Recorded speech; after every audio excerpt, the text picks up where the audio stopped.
Que el deporte en la dosis adecuada es sano, nadie lo duda. Ahora bien, el deporte extremo puede no serlo tanto, al menos si no estamos preparados a conciencia para practicarlo. ¿Qué tal? Saludos, muy buenas. Aquí empieza esta semana un diagnóstico en el que les vamos a hablar de deportes extremos, cómo prepararse para ellos, qué riesgos implican para la salud y qué hacer para prevenirlos. Nos referimos a deportes como las ultramaratones, el Ironman o el alpinismo. Lo vamos a hacer acompañados por voces de expertos en la materia, médicos, fisioterapeutas, periodistas especializados y nuestro invitado especial hoy, el alpinista octogenario Carlos Soria, que tiene en su haber un sinfín de récords en la alta montaña. 11 montañas de 8.000 metros después de cumplir 60 años, pero el récord que más me gusta es que he estado en el Himalaya seguramente cerca de 50 veces, 50 expediciones, y tengo las manos, los pies enteros, y nadie absolutamente me ha tenido que sacar de ningún sitio, hasta ahora. Enseguida entramos en materia, antes vamos con un rápido repaso por la actualidad en menos de 3 minutos.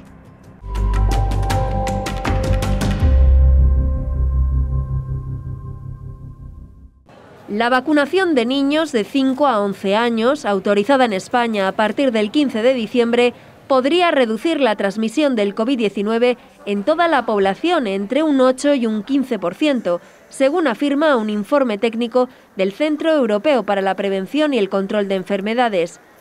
Ese informe reconoce, no obstante, que en la actualidad se ignora el alcance y la duración de esta protección y se afirma que el impacto no sería homogéneo en todos los países, obteniéndose un mayor beneficio en aquellos que tienen altas tasas de vacunación en mayores. Según añade el documento, vacunar a los menores tendría un efecto comparable al de medidas restrictivas, como un confinamiento o limitaciones horarias en comercios y hostelería.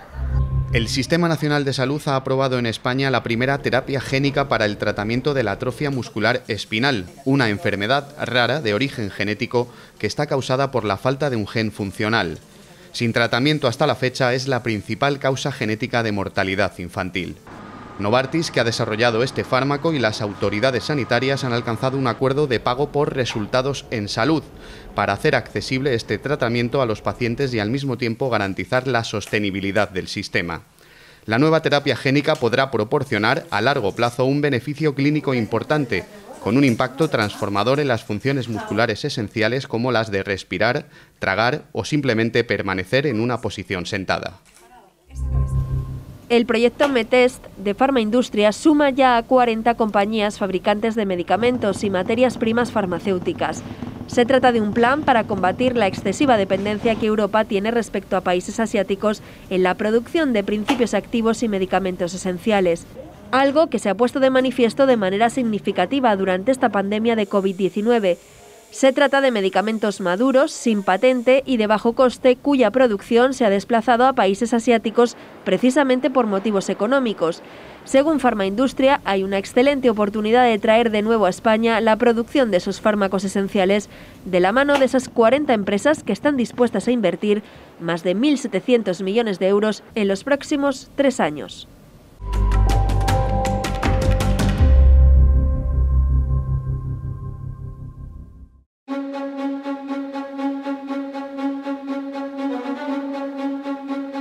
Buscar nuestros límites, explorar lo desconocido, alcanzar nuevas metas o tener una descarga de adrenalina. Los motivos para dejar la seguridad de nuestras vidas y practicar deportes de riesgo pueden ser muchos y muy variados. En todo caso, algo tienen en común. Todos quieren poder contarlo y evitar accidentes y percances que en ocasiones conllevan estas actividades más o menos extremas. Nuestro invitado de hoy en Diagnóstico es Carlos Soria, un abulense, montañero y alpinista de 82 años, especialista en coronar 8000 y que atesora muchos récords en la alta montaña. Él es la prueba viva de que se puede hacer deporte extremo minimizando el riesgo. Su receta, el trabajo, es decir, el entrenamiento diario y la preparación adecuada. Y todo eso acompañado de una alta dosis de prudencia y sentido común.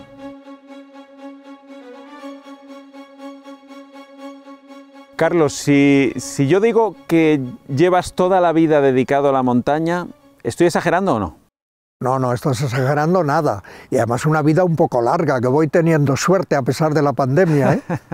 Sí, desde los 14 años que descubrí nuestra maravillosa Sierra de Guadarrama y la Pedriza sobre todo, A partir de ahí, pues he dedicado prácticamente mi vida a la montaña, pero también al trabajo y a mi familia, porque yo empecé a trabajar a los 11 años.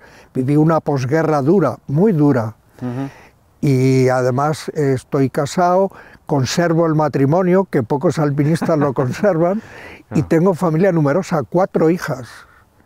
Y todos están maravillados y hacemos montaña, hemos hecho mucha montaña juntas. Claro, a mi mujer la conocí en la montaña, a Cristina, y hemos subido juntos al Mont Blanc, al Cervino, hemos escalado.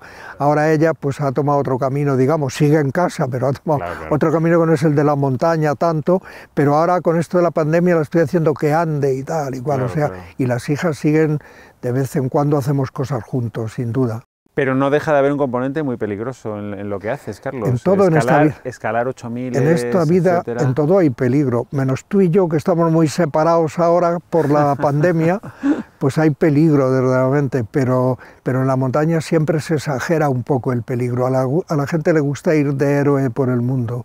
Claro. Y eso, pues la gente piensa que estamos siempre colgados de un dedo a punto de caernos y tal, pues no es eso. De héroe no sé. Hay de todo, pero vamos. De héroe no sé, pero a ti desde luego te ha dado tiempo a batir un montón de récords y a dejar tu nombre ya para la historia, pase lo que pase. Pues sí, yo por la altitud y tal, y por el tiempo que llevo haciendo montaña, por la edad, pues tengo bastantes récords. Por ejemplo, el haber subido 11 montañas de más de 8000 metros después de cumplir 60 años. Hacer el Makalu sin oxígeno, que tiene 8.467 metros a los 69 años. He recorrido las 7 montañas más altas de los 7 continentes. He estado en la Antártida, he estado en Papúa, he estado en muchos sitios, he escalado en muchos lugares y ahora estoy haciendo 8000 y nunca me han tenido que rescatar de ninguna parte y tampoco me han tenido que cortar ningún dedo hasta ahora. Toquemos lo que podamos, pero es así. ¿Pero habrás tenido momentos de apuro, momentos peligrosos o no? Tampoco. Bueno, alguna avalancha sí, alguna avalancha me ha dado algún susto, un corrimiento de nieve en un campamento que nos hizo salir de la tienda deprisa y ponerla en otro sitio, y alguna avalancha, pero solo ha llegado un polvo fuerte, con mucha nieve, pero no ha sido terrible nunca. ¿Te rompiste una pierna, pero no fue escalando? Sí, me rompí una pierna esquiando, sí, porque también he hecho competición con esquí de montaña y esquí de fondo. Y el año 70 me rompí una pierna muy mal rota, y el 71 hicimos la primera ascensión española al Maquilde y además llevamos esquís y yo llegué a la cumbre.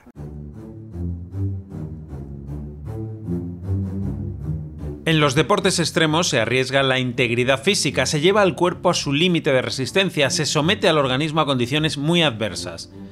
¿Por qué? ¿Qué buscan estos deportistas, ya sean profesionales o amateurs? Podría contestar como la respuesta célebre de George Mallory, del alpinista, a la pregunta de ¿por qué escalar montañas? Porque están ahí, ¿no? A los que nos gusta el aire libre, también nos gusta explorar nuevos lugares y también explorar nuestros límites físicos y mentales. No es un problema de la prueba el que sea sano o sea insano, sino del nivel de preparación con el que tú llegues a la prueba. ¿Es insano correr una doble maratón llevando 4 años de preparación, habiendo hecho...? No es insano. Todo depende del nivel de preparación y de cómo hagas esa preparación. Te diría que hay pruebas de las maratones más extremos del mundo, por ponerte un ejemplo, que es el Yukon Arctic, que es una carrera, sigue el trazado de un recorrido de trineos, y ahí tienes que estar corriendo o esquiando en bici 700 kilómetros y soportando temperaturas de 50 grados bajo cero. La coletilla de la carrera de este ultramaratón es la carrera en la que puedes morir. La posibilidad de morir parece que se ha convertido para algunos en un reclamo y la tendencia va al alza. La verdad es que también hay un boom quizás de pruebas de buscar ya los límites extremos. Nuestra revista dedicada a las carreras de montaña, que es Trail Run, lo hablábamos con mis compañeros, de decir, pero esto va a tener un límite, la ultradistancia, porque tampoco es bueno para la salud y el organismo, o sea, lo dicen los profesionales médicos, dedicarse a esto o sea, correr muchas carreras, muchos ultramaratones al año, como se apunta a la gente. Hay que decir en todo caso que las pruebas extremas suelen estar perfectamente organizadas y cuentan con soporte médico, asistencia in situ y medios de evacuación para auxiliar a los participantes, siempre eso sí que las condiciones del tiempo y la orografía del terreno permitan llegar hasta el deportista que ha sufrido un percance. Aunque en tu caso no has tenido percances graves, ¿es importante que vaya un médico en una expedición? Sí, nosotros cuando hemos tenido como patrocinador al BBVA, pues venía un médico y era estupendo y es mucho mejor, y además el médico se puede ocupar un poco incluso de la alimentación con el cocinero para tener cuidado, para tal, para cual, y además un alpinista. Y lo bueno es que nunca nos ha tenido que atender prácticamente nada más que para muy pequeñas cosas a nosotros, y sin embargo pues ha arreglado a mucha gente que ha bajado con una pequeña congelación, le ha hecho una primera cura y gracias a eso quizá pues no le han tenido que cortar un trocito de dedo o algo así. Claro, y sí, está bien. Ahora hay mucha comunicación, llevamos teléfono de satélite, llevamos de todo, ¿no? Pero está bien que esté un médico en una expedición. Eso un médico, y me decías, y un helicóptero, ¿no? A mano, ¿no?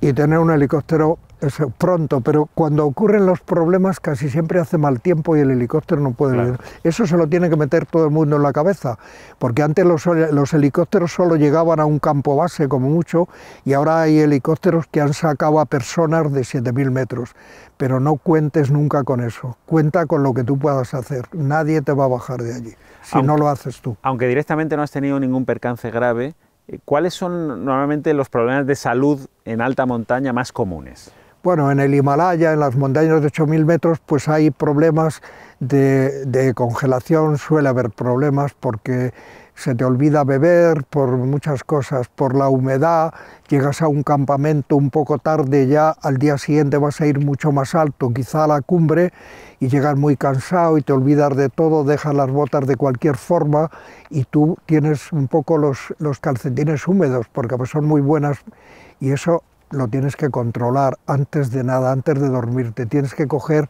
haber traído nieve, hidratarte, secar lo que tienes o llevar unos calcetines para el último día, unas medias totalmente secas y el botín igual, y dormir con el botín dentro del saco. Pero hay veces eso, que llegas demasiado descontrolado, lo que quiero es descansar, pues no puede ser. Los deportes extremos que se realizan en condiciones también extremas pueden tener consecuencias para la salud del deportista. Una de esas, muy conocida, es el llamado coloquialmente mal de montaña o mal de altura. De forma errónea se suele creer que hay menos oxígeno en el aire cuanto más ascendemos. No es cierto, la composición del aire es la misma, aproximadamente un 21% de oxígeno a cualquier altura. El problema lo origina la presión atmosférica, más baja cuanto más subimos, y eso provoca que el oxígeno presente en la cima de una montaña tenga menos presión. Esa baja presión lo que va a hacer es que si no estamos aclimatados nos va a dar problemas. El principal es el de mal de altura, que ese simplemente lo que se hace es una cefalea, cansancio, alteraciones del sueño. Pero si ya estamos por encima de los 2.500 metros y sobre todo si hacemos ascensiones rápidas por encima de los 2.500 metros de más de 500 metros al día, puede aparecer las dos cosas, tanto el edema pulmonar como el edema cerebral. El edema pulmonar aparece cuando no hay una aclimatación previa a la altura. Nada tiene que ver la forma física del individuo, aunque sí hay factores genéticos que predisponen a sufrirlo. La clínica de un edema pulmonar de altura va a ser que de golpe empezamos con una dificultad para respirar, que empezamos con una tos que al principio es seca.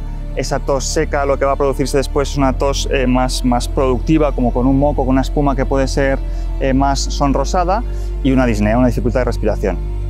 Además, ese aumento de la presión dentro del pulmón lo que va a hacer es que al corazón le empieza a costar mucho bombear sangre a ese pulmón y puede acabar en una parada cardiorrespiratoria por un fallo cardíaco. El tratamiento de urgencia consiste siempre en trasladar al paciente a una menor altitud lo más rápidamente posible, proporcionarle oxígeno adicional y tratarle con potentes antiinflamatorios como la dexametasona.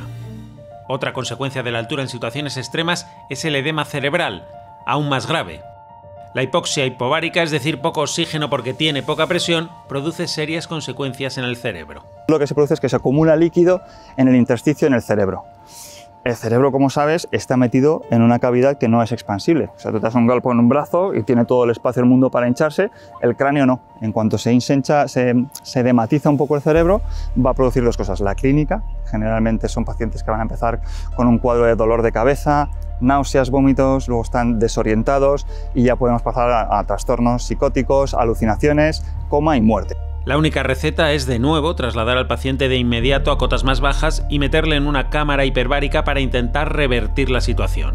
No es infrecuente que los alpinistas y personas que realizan pruebas extremas en lugares muy fríos puedan llegar a sufrir congelación en los dedos de las manos y los pies, la nariz o las orejas. En el momento en el que nuestro cuerpo se encuentre con un cambio de temperatura y una temperatura muy baja, lo que va a hacer es intentar conservar todo el calor hacia los órganos más importantes.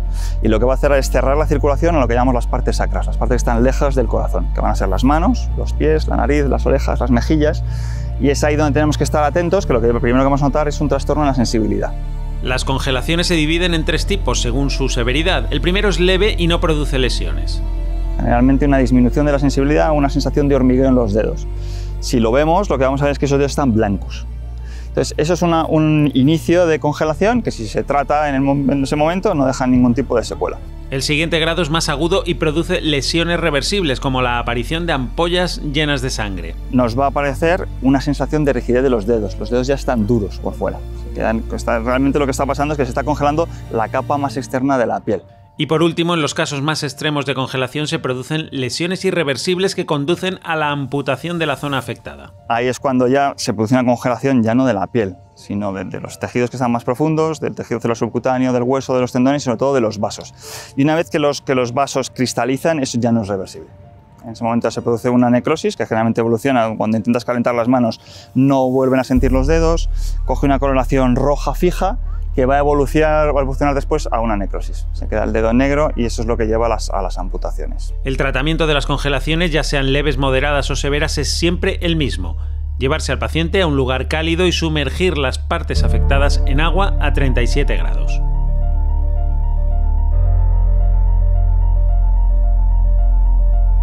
Carlos, ¿qué consejo le darías a un aficionado que quiere empezar en esto de la montaña y empezar a hacer sus pinitos en alta montaña? Porque vemos todos los fines de semana en los telediarios, en los informativos, rescate de gente que a lo mejor ha cometido imprudencias. ¿Cuál sería el consejo que les darías a estas personas? Pues el consejo es el del sentido común, que se entere de lo que quiere hacer y de las posibilidades que tiene si está preparado para hacer eso.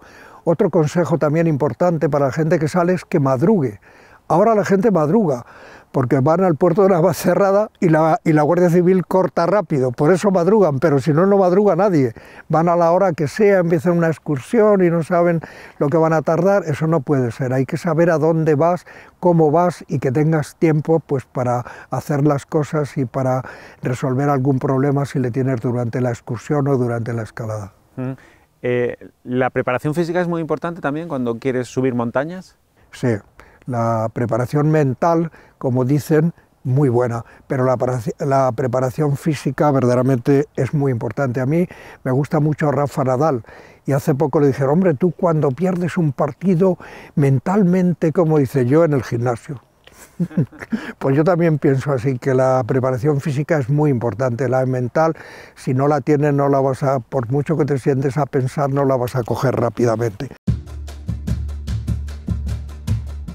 La primera pregunta que surge al hablar de deportes extremos como los ultramaratones, las pruebas de resistencia en montaña, en el desierto o en el frío, es si hay que ser algo parecido a un superhombre para practicarlos o si por el contrario están al alcance de cualquier persona. Cualquier persona preparada y cualquier persona que lleve un entrenamiento previo antes de decidir hacer esto, y cualquier persona que tenga un buen preparador y un buen equipo detrás para poder llevarle hasta ese punto.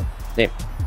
Tú no te puedes plantear hacer esta prueba sin tener un buen entrenador cualificado, un fisio, porque va a ser fundamental para recuperarte, y alguien que te oriente en cómo tienes que comer durante los entrenamientos, después de los entrenamientos y durante la propia competición.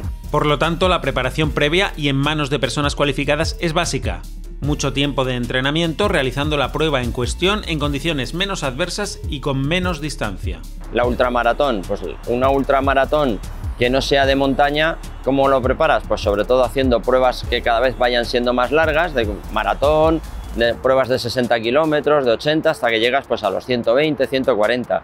¿Por qué? Porque no solo necesitas la capacidad física, sino que necesitas también la capacidad mental, psíquica, para aguantar durante tanto tiempo ese esfuerzo. Al fin y al cabo, en cualquier ultramaratón de montaña, si estás jugando ya con las condicionantes de la naturaleza y de las fuerzas de la naturaleza, pues en cualquier momento puede, si no vas bien preparado entre el cansancio y no te has alimentado bien, pues puedes correr el riesgo de hipotermia, que es una de las maneras más fáciles de morir en la naturaleza, o la primera, ¿no? Morir por frío.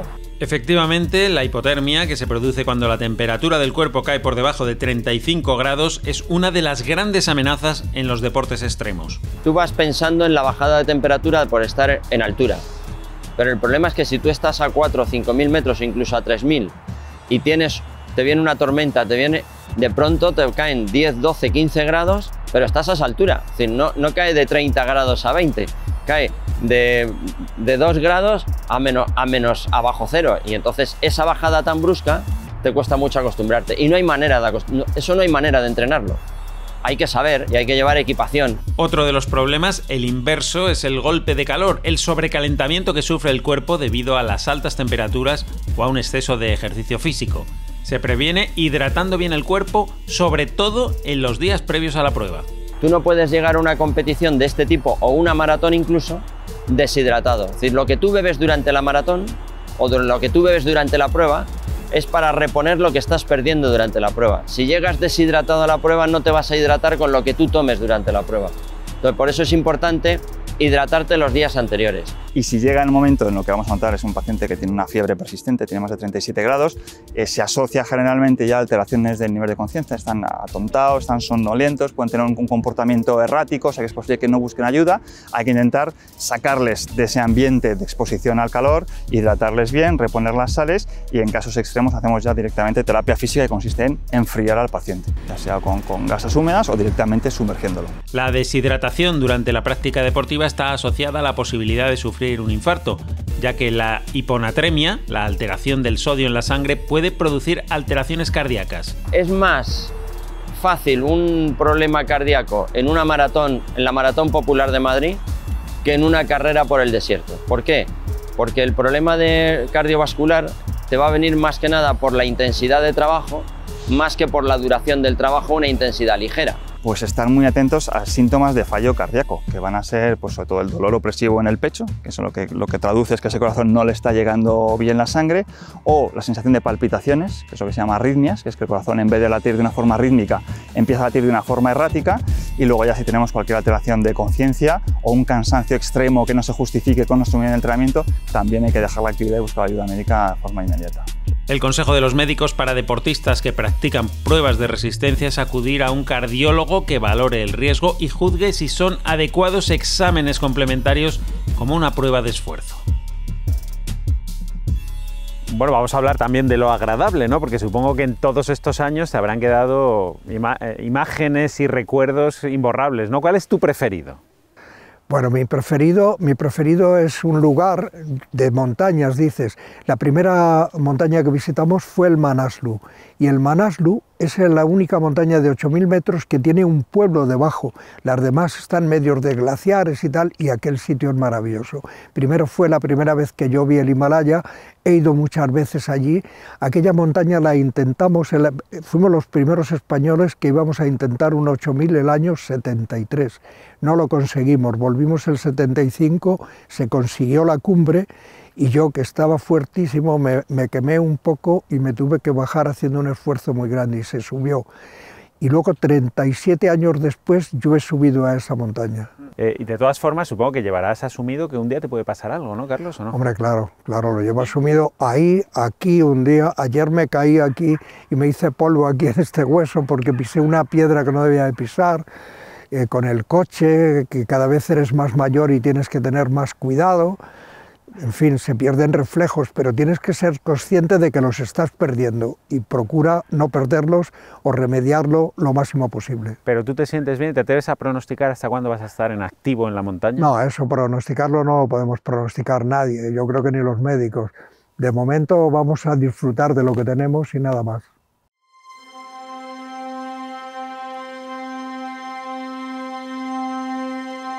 Carlos Soria es un ejemplo de cómo disfrutar de la vida haciendo compatible la salud y la integridad física con la práctica de una actividad extrema como es el alpinismo.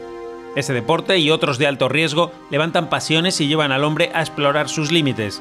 La clave es no sobrepasarlos, no ir ese poco más allá que puede suponer la diferencia entre la vida y la muerte.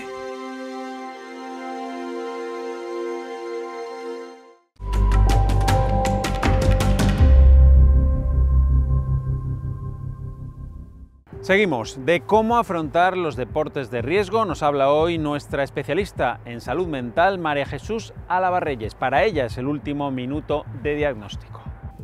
Hay personas que parece que dedican su vida a la consecución de un objetivo que es prácticamente inalcanzable para la mayoría de otras personas. Bueno, esto es algo que nosotros decidimos en qué queremos emplear nuestra vida. Lo que sí decimos es, en cualquier deporte, pero mucho más en un deporte extremo, el físico es importante, pero el físico lo pueden entrenar otras personas. Lo que no pueden entrenar es tu mente. Ten muy claro qué quieres hacer con tu vida, ten muy claro la distribución de tus tiempos, pero ten muy claro sobre todo cómo pones tu mente a tu favor, cómo es algo que te produce satisfacción y no frustración, y si quieres conseguirlo mejor, recuerda, relajación, una relajación un poquito rápida, instantánea, concentración y sobre todo visualización. Da un resultado maravilloso cuando tú te visualizas en la ejecución del deporte, pero sobre todo en la finalización del mismo. Repetimos, el deporte es para disfrutar, nunca para sufrir, nunca para robarte la vida. Bueno, pues hasta aquí nuestro diagnóstico de hoy dedicado a los deportes extremos. Nos hemos quedado ya sin tiempo. Volvemos la semana que viene con otro asunto de salud contado, ya lo saben, con una perspectiva muy diferente. Hasta luego.